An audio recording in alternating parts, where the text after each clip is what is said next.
Excuse me. Welcome to Talking Movies. We got Luke, Swank, and Blake, and we have our special guest Jamie with us today.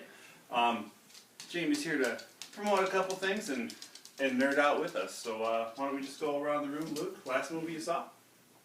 Trying to think now. I've been watching a lot of rewatching Sopranos and Mad Men and Seinfeld. Trying to think. Why don't you go first? I can't think of anything right now. I recently watched Sinister with Ethan Hawke. Creepy, scary movie, what you want to call it. Yeah, I would give it a B-. That's my first letter grade that I've ever given. The whole movie was really dark.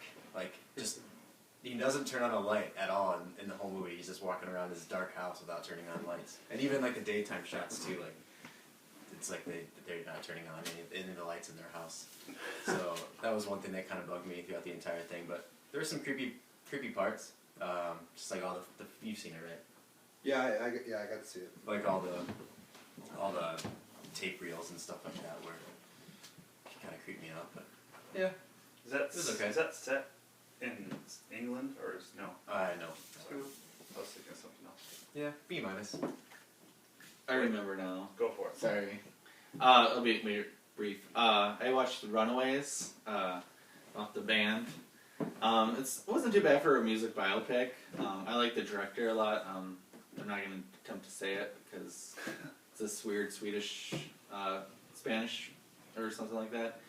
Anyway, she did Marilyn Manson videos, Sigur Rós videos, and White Stripes. She just did David Bowie's new one. It was good. Michael Shannon's great in it.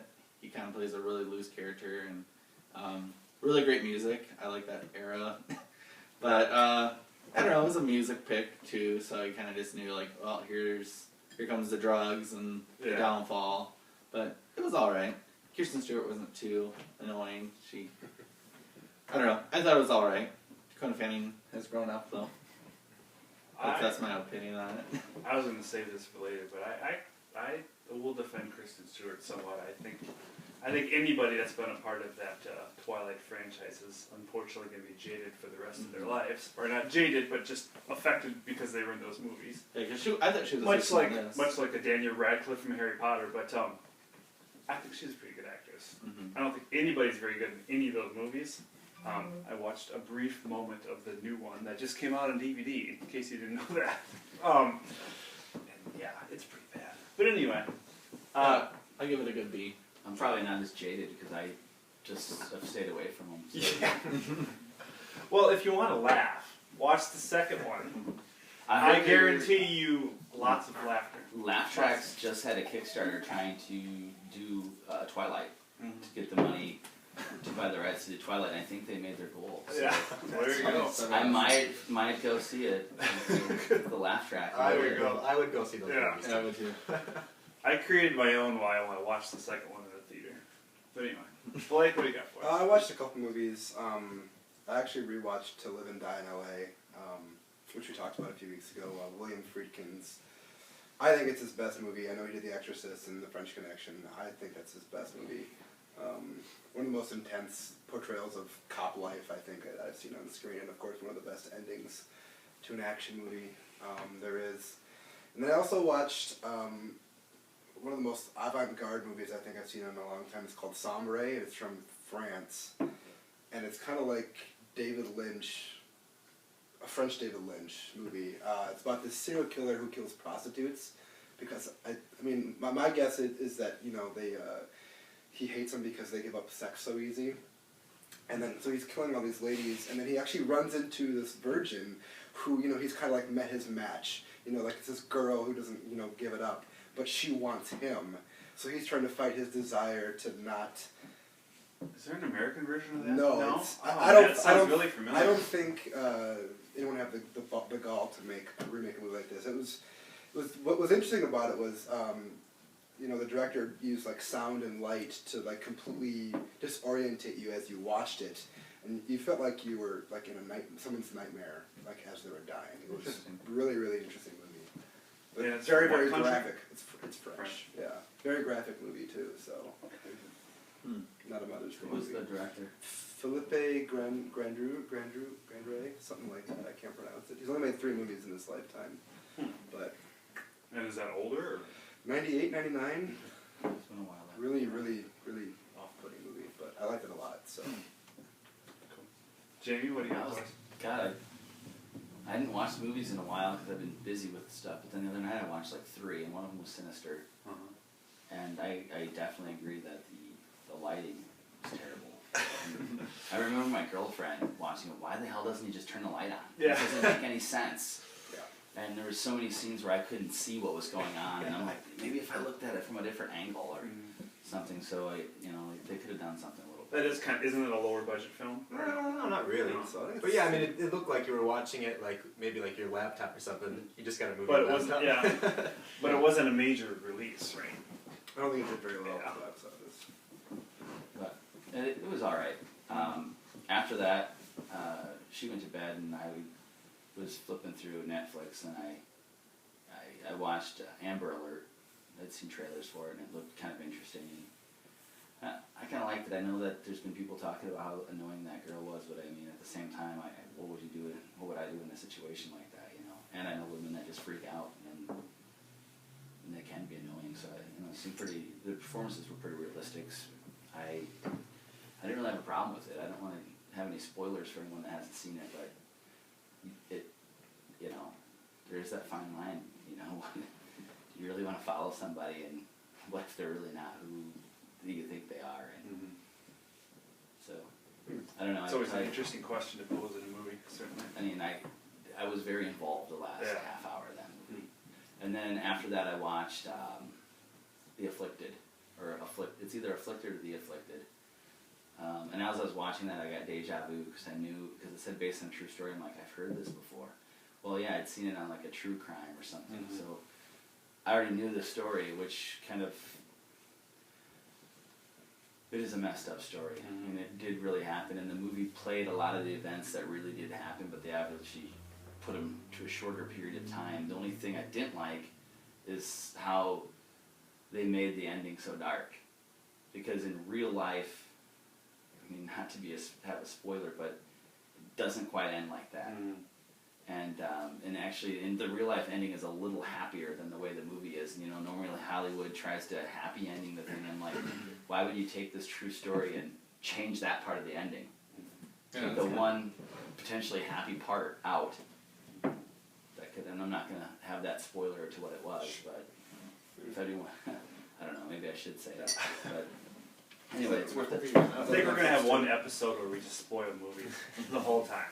So at any rate, yeah, that's just and the performances were great. I mean, it follows this woman who uses Christianity as an excuse to beat and torture her children. It's pretty sad, but it really did happen. I mean, this lady did exist, and I feel like I've seen movies like that where it's about the same idea. She like her kids in the basement at all? No. No. There is This there was is a a true movie like story. that with Catherine Keener or something. yeah, and Okay. Juno, what's her name? Ellen Page. Yeah. Yeah. Okay. yeah, I mean, this definitely did happen, and a lot of the real tragic things that you see her do to her children, and the stuff that you were just like wanting to turn away, she really did them. Yeah. So like, I thought it was great that the movie was really going to show that. I was just like, wow. But then the ending, I just Keep it out. So good. Well, I watched something extremely obscure. I'm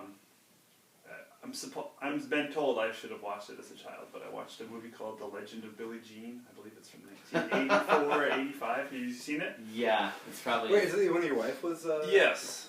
yeah. Christian Slater was like a child in that, or Yeah, it's Christian Slater and Helen Slater. No relation. Yeah. Yeah, it was actually a pretty decent movie. I had, for some reason, thought it was some rock opera, but it's not. It's just about these kids who are caught doing something and do something stupid, and then they're on the run and they gain all this notoriety, and it was a fun film. I mean, I was entertained. I mean, so many movies, it reaches a certain point, you're just like, okay, this is very entertaining. So, Well, the '80s put out a lot of those movies. Yeah, and I it is. It's I'm just a actually classic '80s movie. Really in curious fashion. to see if that was 1984. I think so. 84 or 85. I want to say. Yeah. There was a lot of movies that came out in 1984. Yeah. A lot. Yeardley Smith was also in it. Oh, nice. I actually, She's hilarious in it, I'm by the trying to way. pull my phone out right now. Yeah. And IMDb that, because if that's 1984, that's just another to add to the list. of Yeah. Classics that came Yeah, out in I- 1984. Yeah, I want to say 85. I could be wrong though. And then I watched Skyfall this weekend. I'm not really a James Bond fan, I guess per se. I've seen some of them and liked some of them and not liked some. I don't know. I thought this one was just too up and down. It seems to I think they've reached a point in that franchise where they can do so much with technology, and the action scenes were just so crazy and vigorous and so much, and all these amazing things were happening, and then it was done, and then it just, him and Amber talking. It's just like, oh, okay. I don't know. I felt like it was just too much up and down. I was looking for some even ground. But you gotta admit, the action scenes were shot extremely well. You could actually see what was going on. Yes. And Yes. didn't get a They headache from were. all the... The blonde hair on Javier Bardem just made me laugh every time. I couldn't take him seriously. He kind of looked a lot like. I think if you're Javier Bardem, you have to have a bad haircut as a villain in a movie. Yeah. So Julia Assange. he looked. No, he reminded me of Lucius Malfoy, the villain in Harry Potter. That's what he looked like with the blonde hair, because he was just always like this, and he always had something long and black on and gloves, and I don't know. I just was not terribly impressed with it. I've heard so many good things about it, so I was pretty excited to watch it. So maybe a little over excited to watch it, you would say, but like I said, it's not really my franchise, Yeah. and I just don't think, from a man's perspective, speaking about another man, I don't think that guy's that good looking. What's his name? His name escapes me. Daniel Craig. Daniel Craig. I don't know. Well, He was awesome in the Girl with the Dragon Tattoo movie, but I don't know. What did you think of Judi Dench being the new Bond girl? Oh, she got hers. But spoiler alert, sorry. But anyway, moving on. Jamie, if you want to go ahead and tell us why you're here? All right. Well, I'm here. Well, actually, when I found out about it, I got excited just to talk about movies, so that was the bonus. But I am trying to promote a film I'm bringing to Sioux Falls to help benefit the Center for Equality. They contribute a lot of money to helping AIDS patients with treatments in Sioux Falls and groceries and things like that. And some grants ran out, and they could always use some extra funding. So I got this movie called Foreplay. You can't really see the poster for it. It's pretty much 4 stories in 4 cities that have a little bit of a sexual nature to them.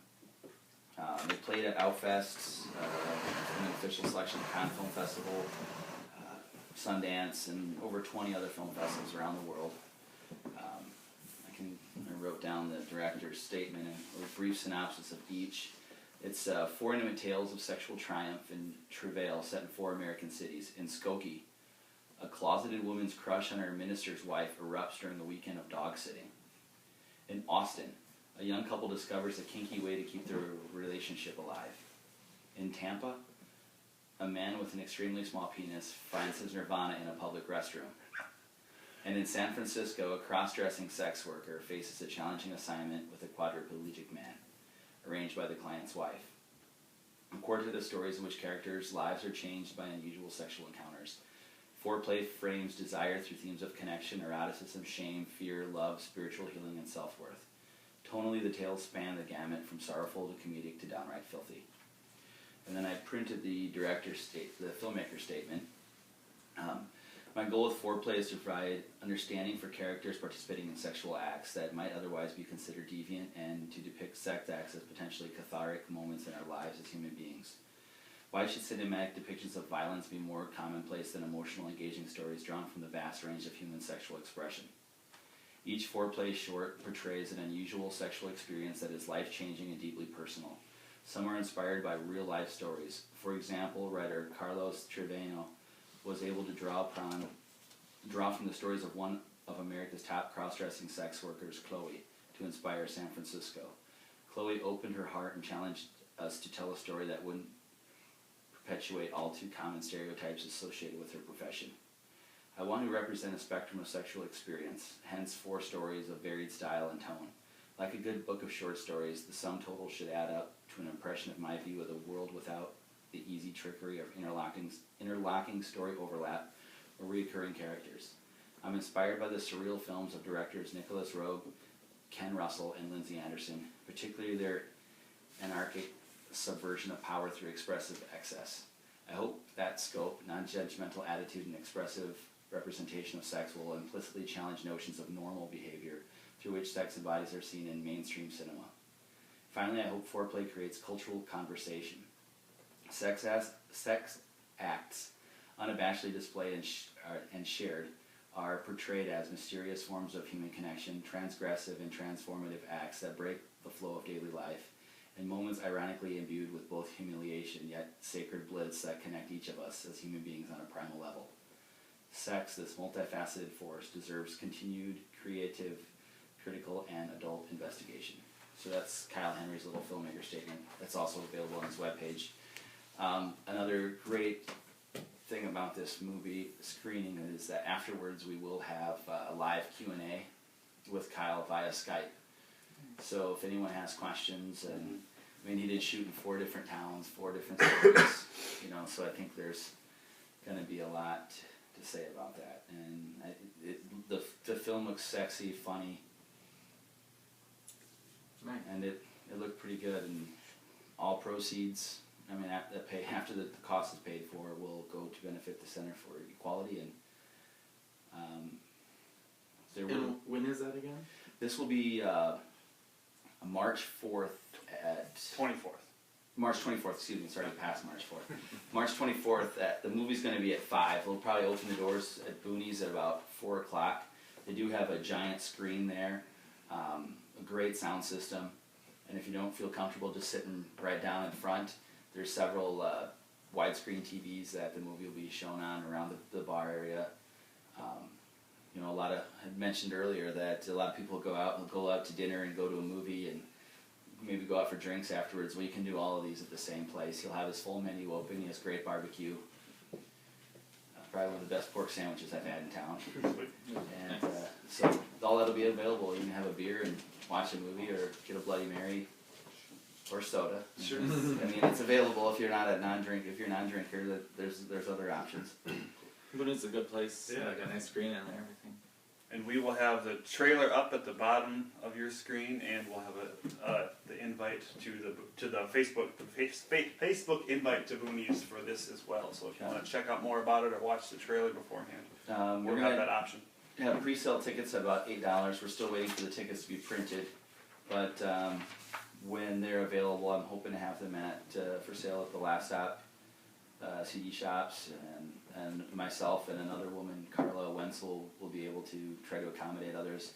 Boonies will have them as well, and then at the door cost will be $10. So you'll save a couple bucks buying them in advance.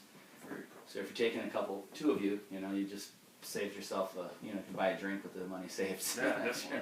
So it's worth getting them in advance. You know, as you're talking and reading about that, I think it is interesting sometimes, you know, sex on screen, you know, it's kind of not something you want to watch with a whole bunch of different people, but I think that's the kind of the whole point of this movie, it seems like, from what you're saying. You know, it's interesting to see, you know, as you were talking about this, I thought about, ironically, the movie Hump Day, which if you've seen that, it's kind of, it's almost a mockery, but I guess not really. I don't know what you think, but it's interesting to see something, like you said, something so intimate and life-changing portrayed on film, which is, like, I think you mentioned to me earlier in an email, something about it being very taboo, and I can understand to see how that's kind of the whole effect of it. Yeah. It actually kind of sounds like in the same vein of John Cameron Mitchell's Short Bus that came out a couple years ago. And that was about a bunch of different people living in New York and their sexual experiences all over the range from gay, straight, bi, you know, just everything, and it was very positive messages too. Like, I mean, there's some drama and stuff in the movie, but it was all very positive. It wasn't just because these people were engaging in sexual acts that they were going to be punished or felt bad or something like that. It was very positive and funny. It was an odd movie. I didn't quite love it, but I like John Cameron Mitchell. Yeah. So Hedwig and Ingrid, just one of my favorite movies. It was fun. This one, even the trailer, kind of almost makes me laugh and chuckle. I think this is going to be a little different. Like I said, I haven't seen it, but the fact that it was in all these film festivals with that subject matter kind of says that this is definitely going to be a step above. Not that Short Bus wasn't at a lot of film festivals either. I mean, that played at several places as well. No, this sounds like a nice, fun one. You to see it? Four different American cities too. You know, there's always that backdrop that changes. And you got Michael Certainly Stipe changes. stamp of approval on it too. Yeah. So. Yeah. In fact, he's Are quoted. they in the all red poster. or blue states? Sorry, I didn't mean to go. Well, We're not what gonna town get is it. Skokie in? Illinois, probably. Okay. Yeah. So, Michael Stipe is a producer, and he calls this movie "Puritanical America's Wake Up Call." So, Sounds like a very good Yeah. project. And interested to see it. there's another quote that he had on the trailer too. So he was pretty excited to help out with this movie. And like I said, I was talking earlier before we started that I am going to try to start bringing other movies here. I think I might take the summer off again, but it's just hard to get people to come out for things like that. But I don't know, I might have some horror movies, backyard movies at night. So in my backyard, but I want to start trying to bring other movies here. I'm trying to get Allison Anders' new movie, Strutter, which completes her trilogy that started with Border Radio, which I think is on the Criterion. Yeah, Collection that's a now. good one. And then the one after that was Sugartown, would have been the second of the trilogy, and then I don't think I saw that one. Strutter is available. She's trying to get money for distribution now too, and I've been kind of talking to her. Nice. That'd be good. Yeah. She did her most familiar work probably was her segment in Four Rooms. And most people might have seen Four Rooms. Oh, the witch one, right? Yep, what was it called? Something ingredient, the last ingredient or final Yeah. ingredient, the missing ingredient, something. But you know, having a collab project with Robert Rodriguez and Quentin Tarantino helped. Yeah. Yep. Not a fan of that movie. I think I liked one of their movies. I like the last two. Yeah, the Tarantino one was kind of a hack job. Yeah. But I Yeah. loved Rodriguez's, the one with the kids. I think that's the consensus. It's the best one Yeah. of that movie. Well, I'd have to go back and watch it. The first Spy Kids. Not exactly sure if I want to. But on to our subject of the day. Underrated actors. Swank really did his homework. He's got a whole list. So we're going to start with I wouldn't say I did my homework. I just You wrote something I down. wrote something down. Sure. We're most Um, impressed, so we're going to yeah. start with you. We're going to start with you. I don't know Take it how away. we want to do this either. Just Maybe say, give it- just, give give, it a couple. just say the name and we'll ooh and ah. Hey, let's give a Ooh, couple or names. please. Maybe a few examples. Brief synopsis. Say your first one. I would go with Tim Blake Nelson, Oh, yeah. who has showed up in a couple Coen Brothers movies, writer and director Great of director, movies like Leaves of Grass, which is a great movie. Oh, Oh, Grey Zone. let's see, he showed up in Minority Report. I wish we had. Wasn't he? I wish we had photos that I could show. You know if you everyone. saw him, guys. Yeah. That, we, him and I were talking the way we were like, we need pictures to show. Sure. It's not. Yeah, you would know Well, all we of these can- people if you saw Can them. you cut him in? No, but we can put the IMDb link below Jamie's Okay. foreplay stuff. Or I was gonna say, like, when you post this, just Yeah. cut him in. So- I don't know if it's that easy, but Oh. we'll see. We'll look Okay. at it. Another one that I wrote down too, J.K. Simmons. Yes. He shows up in Juno, Spider-Man. Spider-Man, all of them. Who's he play in Spider-Man? No, Jameson? He's the newspaper man. The editor. Yeah, Jameson, the head guy. Yeah, yeah. Jonah Jameson. Yep. Yeah, he was amazing. I thought he should have been nominated for Best Supporting Actor. I'm like, that is Jonah Jameson. every like, time- I read the comic books, Everything that he guy. shows up in, yeah, he's great in. Or He's in Oz too. That Burn show. After Reading. He shows up in Burn After Reading. Farmers Insurance commercials now. Yeah, there you go. He's good. That Burn After Reading. Nice. Great Good. film. What other stuff has he been in? Lady Killers, another Coen Brothers movie. Anybody who shows up in a Coen Brothers movie would probably be on this list, I believe, except for George Clooney, I guess. But Thank You for Smoking. He's in Up What's in that the Air. guy's name?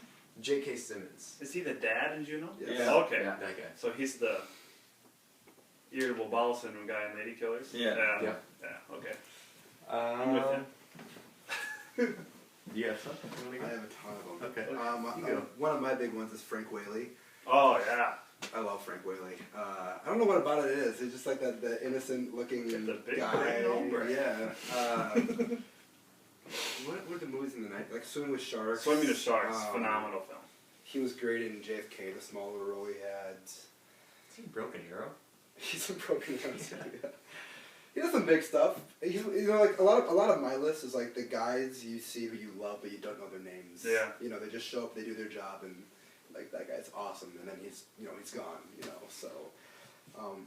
Just because I like to do this and not interrupt, I like to do that too. But I have one of my guys on my list who I'm going to call the version of Frank Whaley now, and this Sam Neill, or not Sam Neill, excuse me, Sam Rockwell is on my list. I think he's kind of the Frank Whaley now. He's in a lot of films. I don't think a lot of people he's know. a bigger star. He's probably a little bit bigger star. Yeah. But anytime he's in something, he just makes me laugh, even if it's like a serious. I saw him in Seven Psychopaths recently, and He's I thought, great in the Moon. Yeah. I haven't David seen Bowie's that, kids yeah. directed by the. He's really good in that. You have to be There was like a grassroots movement to get him nominated for an Oscar. A lot of people were pushing for it. for Moon. Yeah, But I think about that, and he's in Matchstick Man. He's it's also great in Matchstick Men. in a movie Green called Mile. Green Mile. He's in a movie called Safe Man. I think we've talked about that too. That's kind of a little smaller film, but he's just great. I'm trying to think the first movie I ever saw him in, but Teenage Mutant Ninja Turtles. I don't know. He's in that. Yeah, He is He in played Casey. but anyway. No, that's another underrated actor. But no, he played one of the foot soldiers. I believe in the foot soldiers or something. Oh, really? That's right. Elias Koteas is Casey Jones. Yeah, who's another underrated actor. He's in a bunch of Fincher movies now, actually. Yeah. Zodiac and Benjamin Button. But he just, I don't know, he just kind of has that snide, it's like, I don't like his face, but I like his attitude, type of thing to him, I don't know. Sorry, go ahead, Blake. Boy, I don't know where to start. Ed Lauder. He's a cop in a lot of movies. Bald guy is in Death with 3. He's the cop in True Romance, who is over. I forget what you're talking about. He's the boss of. Madsen. What's Was that? it Madsen? No, Sean. Sean Penn and Chris Penn. Chris Penn and Tom Sizemore. He's the boss. He gives the okay to do the thing. Does he always Hey, have a what movie? mustache, it seems like? No. True Romance. True Romance. What else is in? Bald. He's bald. Yeah, I think I know exactly. Yeah. You'll know. Kind of pasty. Yeah. He is very Yeah. If you've ever seen Not Another Teen Movie, he's the football coach. Mm-hmm. He's always yelling and stuff like that. So. I love True Romance. Luke, you got anything for us? I had to think of her name on IMDb because I can. We're taking 2 weeks off every time. Look at Rita- this homework all over the place. Rita Mitchell. Mitchell. She was in this really great movie called High Art.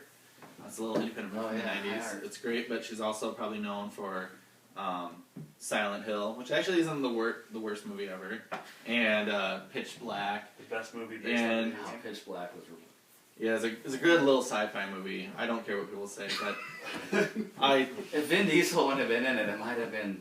yeah. Mind blowing. I thought the cinematography was cool. How they incorporated the The Three Sons. The Three Sons, and the shadowing was kind of weird. And, but like It was just, I don't know, I thought it was a nice little sci-fi thriller.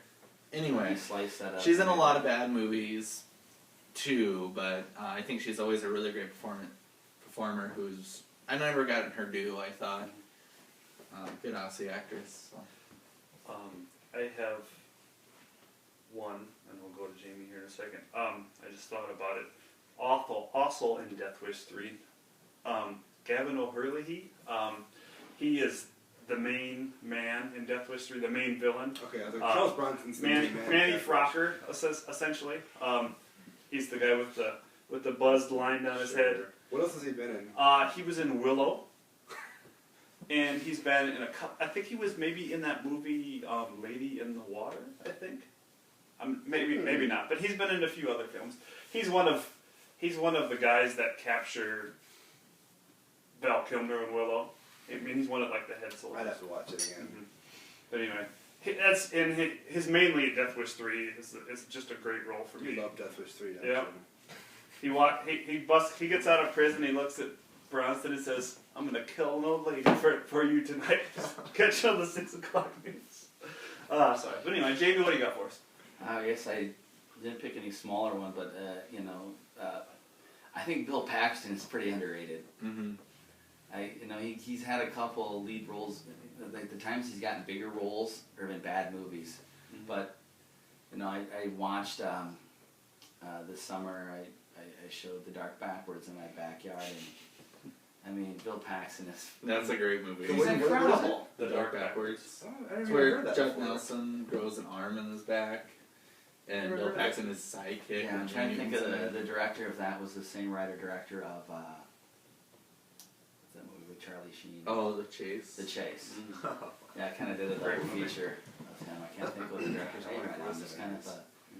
spaced out. But The Dark Backwards didn't do very well, and it had a semi-decent cast for the time it came out. Yeah, like What- Worthland what- Doyle. Laura and- Flynn Boyle. What time? For the Early 90s. 90s. Yeah. Okay. Wayne Newton.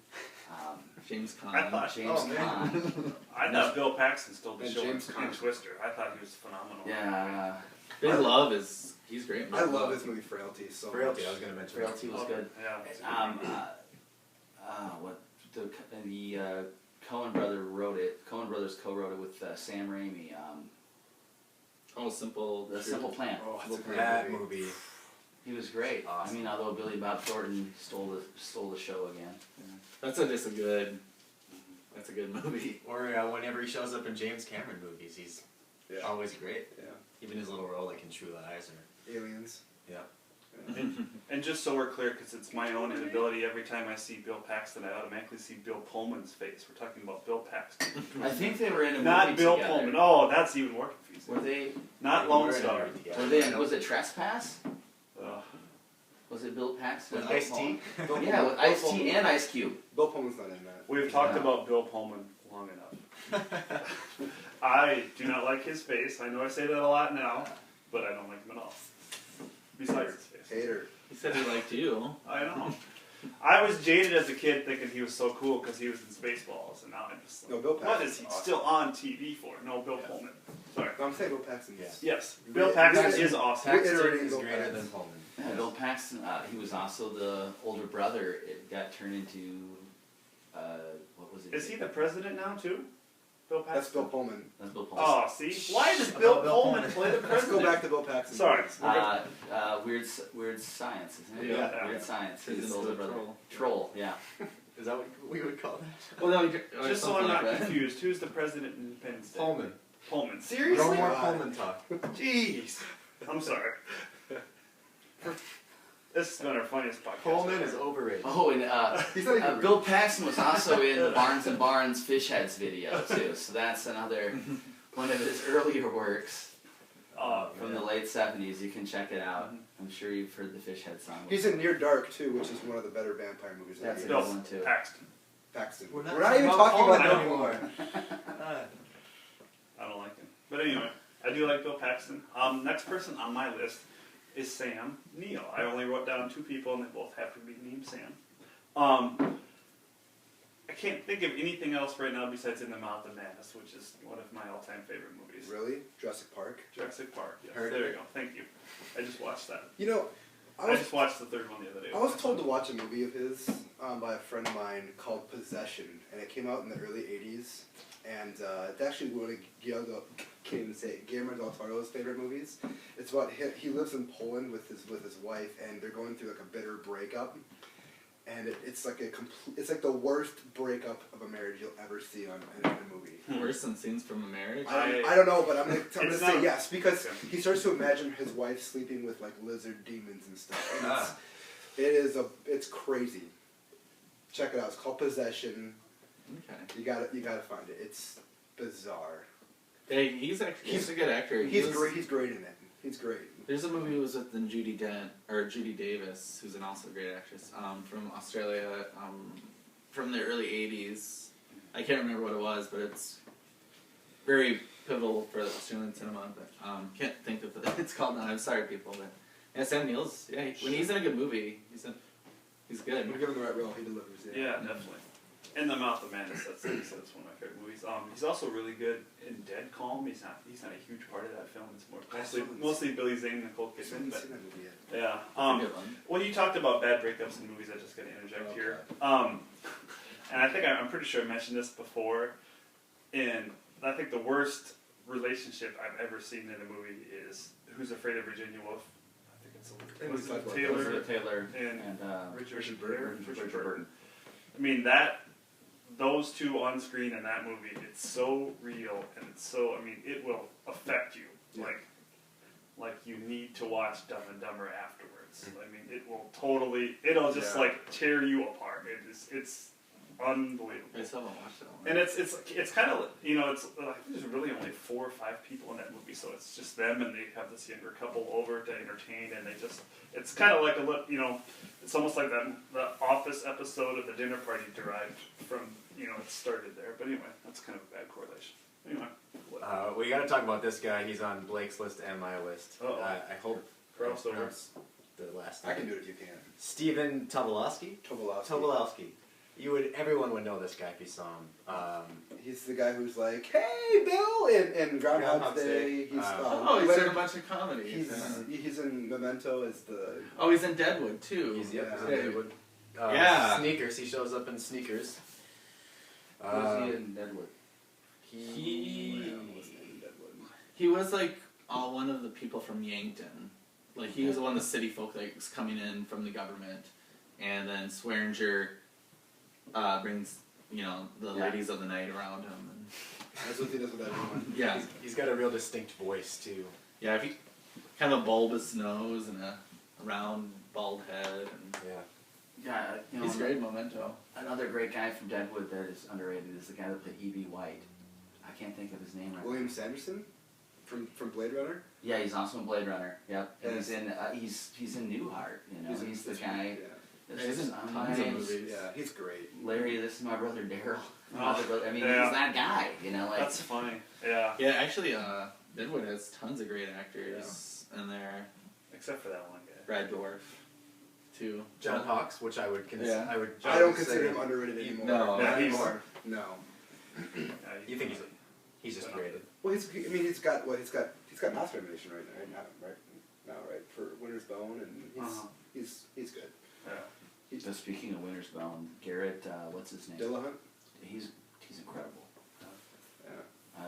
I haven't seen the movie any day now where he plays the closeted gay lawyer trying to help his boyfriend fight for his child. But when I see Bert and see him acting in these dramas Yeah. after Raising Hope, I mean he's seeing that he can do this. And I think that's what makes, I think we talked about this before, but I think that's what makes a good actor is someone that can go into different roles and disappear, and instead of being the star, Yeah. like Jennifer Lopez, I think is a good example. Like I thought she could have had a really good career, and then she wanted to be the star. And Who's this? Jennifer Lopez.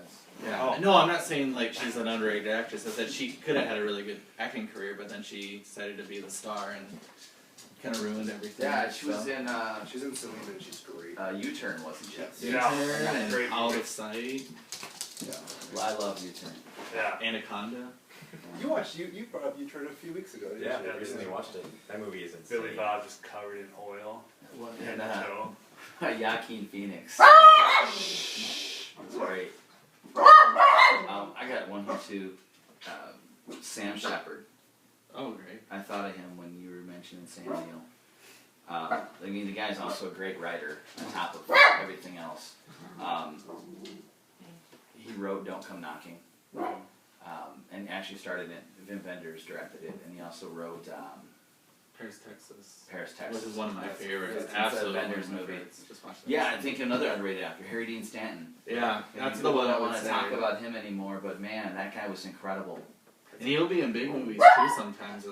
It was in Battleship, I think, or Harry didn't stay. Yeah, but he gets little parts in big Yeah. movies, you know, like I but think- then he'll I be. think he's getting a little old where they just kind of put him in. He Yeah. can't handle bigger roles. He did a movie called This Must Be the Place with Sean Penn last year, which is.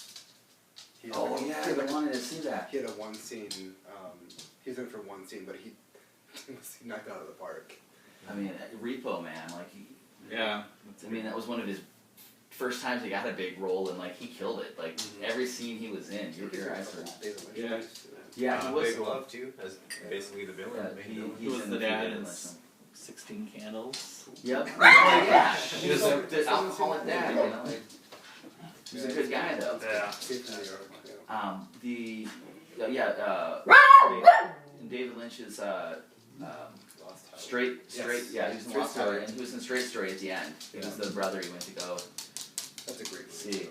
Yeah, David Lynch does PG for Walt Disney. It's like That was still a bizarre PG movie though. It was. It still had like the little David Lynch weird. or like, was it even G rated? It might have been G, but like there's a part where like the 60 space stick falls down to the ground and she can't get up, and it's still like this weird David Lynch scene in this Disney movie. It's just, There's a lot of them.